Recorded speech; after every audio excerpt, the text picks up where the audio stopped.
जय जय सिया राम, जय सिया राम, जय जय सिया राम, जय सिया राम, जय जय सिया राम, जय सिया राम, जय जय सिया राम। महादेव अवगुण भवन, विष्णु सकल गुण धाम, जेहि के मनोरम जाहि, सन तेहि सन काम। माना कि महादेव जी अवगुणों के भवन है और विष्णु समस्त सद्गुणों के धाम है, पर जिसके मन में जिसमें रम गया उसको तो उसी से काम है। जो तुम्हें मिलते हूँ प्रथम सुनी मुनीसा, सुनत हूँ सिख तुम्हारी धरि सीसा। अब मैं जन्म शंभु हितहारा, को गुण दर्शन करे विचारा। हे मुनीश्वरों, यदि आप पहले मिलते तो मैं आपका उपदेश सिर माथे रख कर सुनती, परंतु अब तो मैं अपना जन्म शिव जी के लिए हार चुकी, फिर गुण दोषों का विचार कौन करे। जो तुम्हारे हट हृदय विशेषी, रही न जाए बिनु किए बस परेशी। तो कौतुक किन्हा आल सुनाही, बर कन्या अनेक जग माही।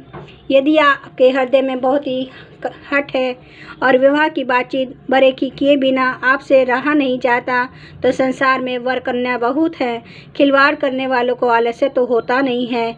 और कहीं जाकर कीजिए, जन्म कोटि लगी रगर हमारी, बरहूँ संबूलना ता रहूँ कुंवारी। तजो न नारद कर उपदेसु, आपू का ही सत बार महेशु। मेरा तो करोड़ जन्मों तक यही हट रहेगा कि या तो शिव जी को वरूंगी, नहीं तो कुंवारी ही रहूंगी। स्वयं शिव जी 100 बार कहें तो भी नारद जी के उपदेश को ना छोड़ूंगी। मैं पापरऊँ कहे जगदम्बा, तुम्हें ग्रह गव न हूँ भयूँ विलम्बा। देखी प्रेमु बोले मुनि ज्ञानी, जय जय जगदम्बिके भवानी। जगत जननी पार्वती जी ने फिर कहा कि मैं आपके पैरों पड़ती हूँ, आप अपने घर जाइए, बहुत देर हो गई। शिव जी में पार्वती का ऐसा प्रेम देखकर ज्ञानी मुनि बोले, हे जगत जननी, हे भवानी, आपकी जय हो, जय हो। तुम्हें माया भगवान शिव सकल जगत पितु मातु, नाई चरण सिर मुनि चले, पुनि पुनि हर्षत गातु। आप माया है और शिव जी भगवान हैं, आप दोनों समस्त जगत के माता पिता हैं। यह कहकर मुनि पार्वती जी के चरणों में सिर नवाकर चल दिए। उनके शरीर बार बार पुलकित हो रहे थे। जाई मुनि नह हिमवंतु पढ़ाए, करी विनती गिरजहि ग्रह लयाए। बहुरी सप्तऋषि शिव पही जाई, कथा उमा के शकल सुनाई। मुनियों ने जाकर हिमवान को पार्वती जी के पास भेजा और वे विनती करके उनको घर ले आए। फिर सप्तऋषियों ने शिव जी के पास जाकर उनको पार्वती जी की सारी कथा सुनाई। भय मगन शिव सुनत स्नेहा, हर्षि सप्तऋषि गावने गेहा। मुनि थिर करी तब शंभु जाना, सुजाना लगे करन रघुनायक ध्याना। पार्वती जी का प्रेम सुनते ही शिव जी आनंद मगन हो गए। सप्तऋषि प्रसन्न होकर अपने घर ब्रह्मलोक को चले गए। तब सुजान शिव जी मन को स्थिर करके श्री रघुनाथ जी का ध्यान करने लगे। तारकु असुर भयउ तेहि काला, भुज प्रताप बल तेज विशाला।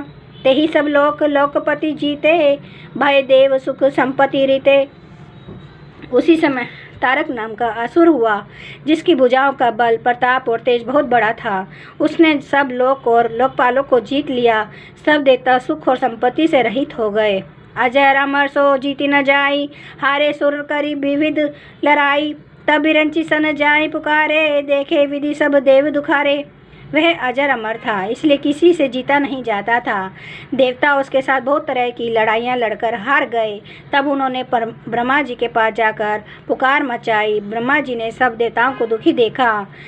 सब का सन कहा बुझाई विधि, धनुज निधन तब होई। शंभु शुक्र संभूत सुत, यही जीते रन सोई। ब्रह्मा जी ने सबको समझा कर कहा, इस दैत्य की मृत्यु तब होगी जब शिव जी के वीर्य से पुत्र उत्पन्न हो। इसको युद्ध में वही जीतेगा।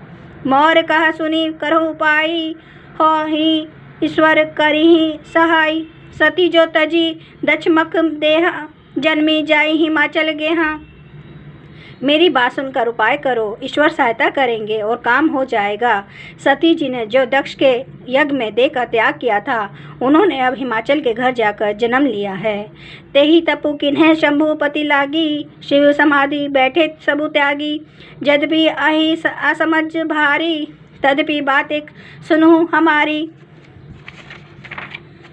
उन्होंने शिव जी को पति बनाने के लिए तप किया है। इधर शिव जी सब छोड़ छाड़ कर समाधि लगा बैठे हैं। यद्यपि है तो बड़े असमझ की बात, तथापि मेरी एक बात सुनो। जय सिया राम, जय जय सिया राम, जय सिया राम, जय जय सिया राम, जय सिया राम, जय जय सिया राम, जय सिया राम, जय जय सिया राम।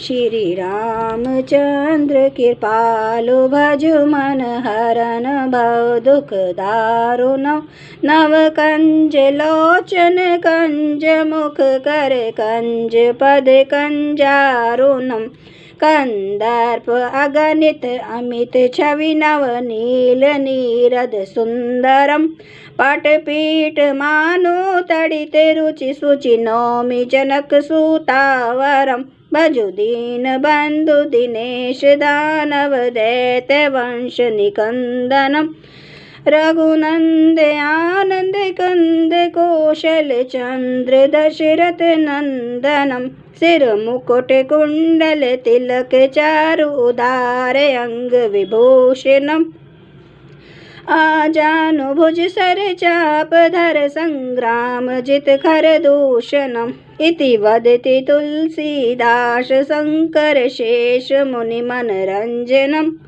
मम हृदय कंज निवास कुरु कामादि खलदल गंजनम। सियावर रामचंद्र महाराज की जय।